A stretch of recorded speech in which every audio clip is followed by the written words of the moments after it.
അർദ്ധനാരീശ്വര കഥ അറിയാമോ? ഒരിക്കൽ ശ്രീപാർവതിയുടെ ആജ്ഞയനുസരിച്ച് ദുർഗാഭഗവതി മഹിഷാസുരനെ വധിച്ചു. ഇതിൽ പരമശിവന് അഭിമാനവും സന്തുഷ്ടിയുമുണ്ടായി.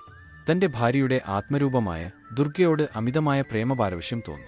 ശിവൻ വേഗം അരുണാചലത്തിൽ തപസ്സനുഷ്ഠിക്കുന്ന ഭാര്യ പാർവതിയുടെ അടുത്തെത്തി. ഇരുവരും ആലിംഗനബദ്ധരായി. ശ്രീപാർവതിയെ ശിവൻ തന്റെ മടിയിൽ ഇടത്തെ തുടയിൽ ഇരുത്തി. പാർവതിയാകട്ടെ ആ ശരീരത്തിൽ ലയിച്ചു ചേർന്നു. ആ ശരീരത്തിന്റെ വലതുഭാഗം ശിവചിഹ്നങ്ങളായ ജഡസർപ്പം തുടങ്ങിയവയും ഇടതുഭാഗം പാർവതിയുടെ സ്ത്രീരൂപമായും കൂടിച്ചേർന്നു.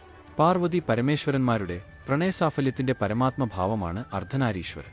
ശിവനും ശക്തിയും ഒന്നാണെന്നും ഒന്നില്ലാതെ മറ്റൊന്ന് ഇല്ല എന്നുമുള്ള സന്ദേശമാണ് നമുക്ക് നൽകുന്നത്.